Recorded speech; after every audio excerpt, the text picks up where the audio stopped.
Wow. Okay, so speaking of progress, because the show isn't sexist, we let the lady choose which character she wants to play, even though they're not both female characters. Nailed it. It's a combination of chivalry and total fucking like feminist. Ladies first. Do you want to play a dude or a girl? I'll be Aaron's character. Okay. I mean, I like what Aaron started. Thank you. This is going to be a great 10 minutes. There, you're the character created by Kumail Nanjiani. Is that Dr. Friend? I can't even keep track now. Okay. Yeah. This is like Dungeons and Dragons, Horatio, except in the future. And so you're a troll doctor who's kind of led a troubled past. If that doesn't make sense to you, those papers, don't worry about it. Yeah. Doesn't make a lot sense of to stuff. anybody else. All right, time's a wasting. So let's start this off. I lost my Shadowrun music somehow, my old playlist. So we're going to go back to the old days of the D&D Spencer. So there's a recap in the beginning, and maybe your training will let you listen better than I do. This one was by Richard Clark. Previously on Harmontown, Shadowrun time, our heroes found themselves placed in the precarious position of dealing with a mysterious beeping briefcase. The noble Dr. Friend enveloped the potential threat with a force field, only to find the group fleeing before his very eyes. Abandoning the case, Hortigard detected a horde of glowing creatures, the damaged auras of the infected souls who lurk in the shadows. As Jim Nightblade sought refuge on a roof of a nearby building, the brave runners armed themselves and charged into battle. After cracking wise, Jim Nightblade returned to the beeping case and opened it, only to find a transponder that sends the infected horde into a rage.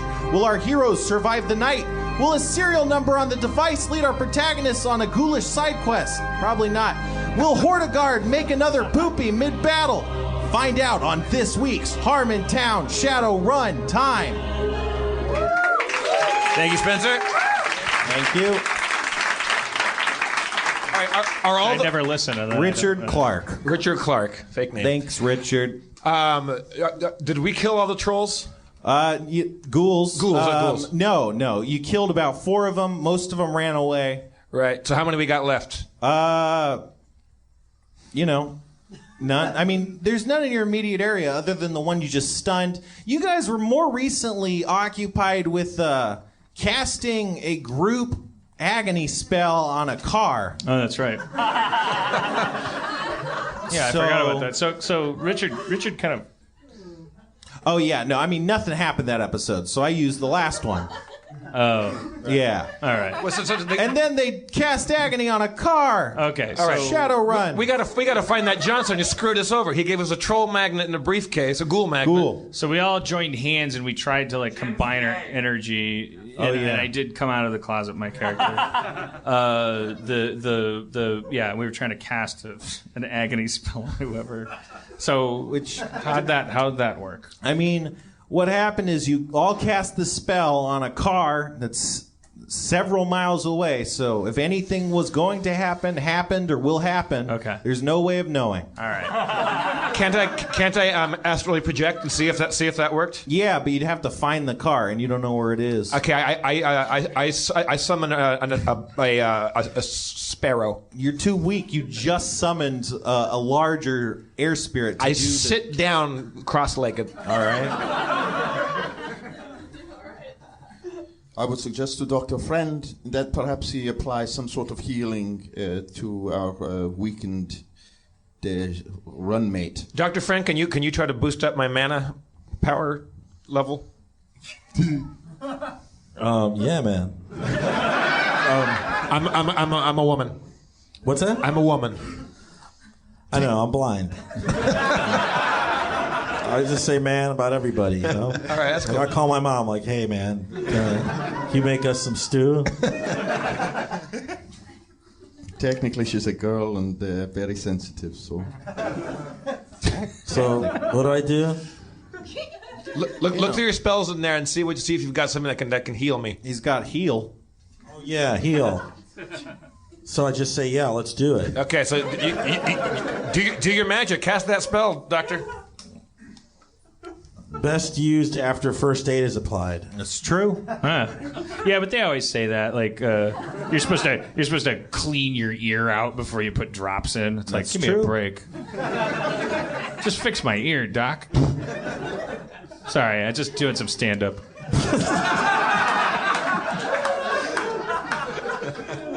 So I need to heal you. What's wrong with you? I just have low energy from casting too many spells of my own, and I'm kind of drained.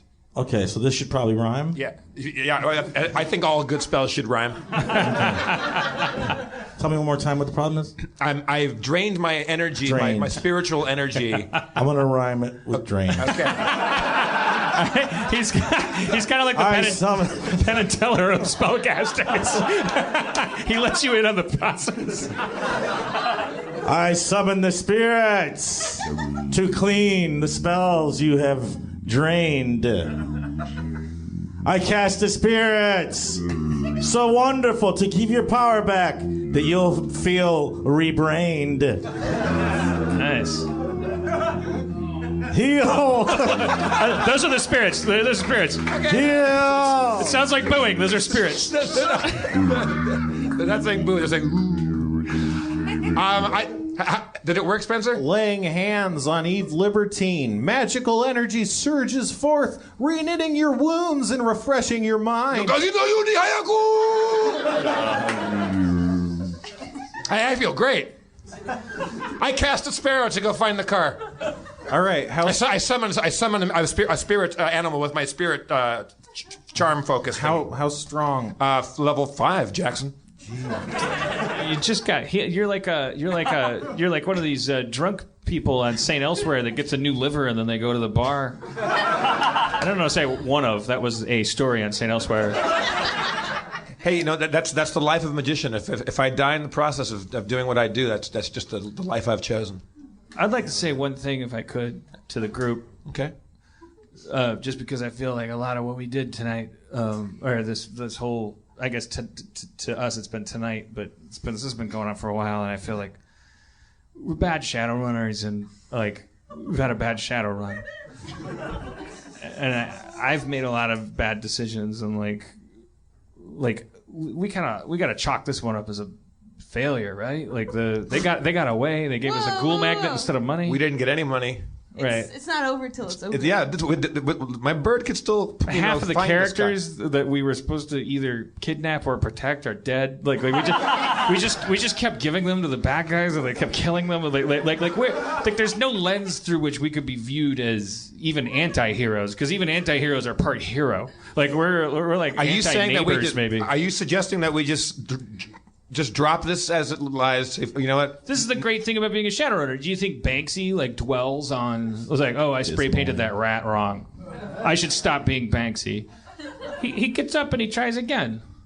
You know, like we just move on and we hope that this doesn't show up on our LinkedIn. So you just want to start from scratch, new Johnson, new Shadowrun? Well, we have to. I mean, these people aren't going to pay us for anything else, are they? Should we not look for this car? Because I have a photographic memory, apparently. Oh yeah. Yeah, I don't know what happened before this. Ah, shit. Well, maybe I'm doing it wrong. We did a again. job, and the guy was supposed to pay us, and instead of money in the briefcase, it was a transponder that brought a bunch of ghouls to kill us. So he just completely hosed us and tried to whack us. And I'm saying, there's no harm in me sending out my bird to see what we see, but we can. If you want to start looking for like a clean slate, I'm with that too. But there's also the possibility of revenge. Oh yeah, I don't think we've seen the last of that asshole. I mean, No, he means us taking revenge. I mean, we could just go on a killing spree at this point. Who cares? because that doesn't pay anything. That's my point. Is that yeah. we're supposed to be at worst mercenaries, and at best maybe a dark version of a hero in an unlikely context. What we have done on this Shadowrun is like it's like we're some strange drunk animal that just and we've hurt people and ourselves, and we've made less money than we could have made, and we've cost everyone their lives, and we're standing here in the street exhausted, almost dead, with a ghoul magnet.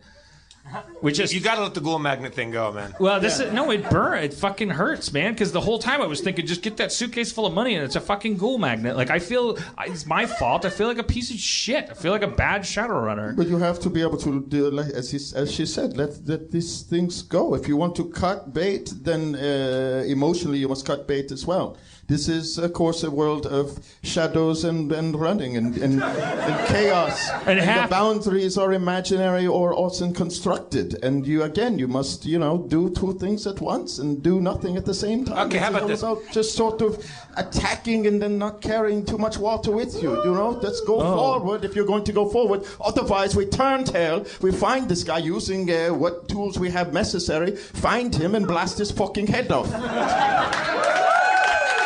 And the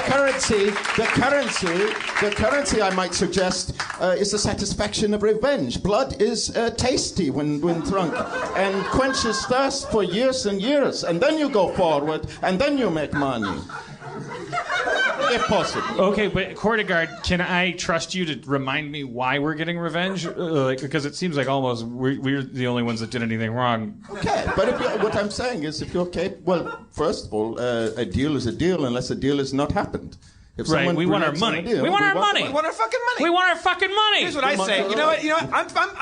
I'm pissed about this. I'm going to send my little bird out. When we find him, I'm going to astrally project, track that dude down. I'm going to summon the biggest orca in the world and just smash the whole fucking car. It is like the speech, the mainstay speech of the old highwaymen, or also adamant, which is your money or your life. That's it. It's very simple. Hordegard's got a point. I'm with Hordegard. And if you have a photographic memory, Dr. for Friend. Christ's sake, use it in 3 dimensions. Spin the car around. Find the license plate. My photographic memory? I mean, you have it. I'd like to talk to the other gay Shadowrunner, Dr. Friend. Okay. Thank you. I just want to tell everyone that if your parents have had a transvaginal mesh situation, that there are attorneys now that you can contact, and several attorneys now that specialize in transvaginal mesh detachments. What is that? What is that? What are you saying? What is that? I guess it's something so that your organs don't fall out of your vagina. And apparently what they were making this mesh out of is that something I should be concerned about? Not yet, but at some point. Cliffhanger! The cliffhanger is Callie's 40th birthday? I don't know what... 45th. Let's thank Callie Kazoo for coming up here. Go check out her new record. DeMarge Brown, Spencer Crittenden, Horatio Sands. What a treat, Horatio. Thank you so much. Go check out his show, The Hooray Show, and maybe one day he'll be on Feral. I'm Jeff Davis. One more time for your mayor, Mr. Dan Harmon.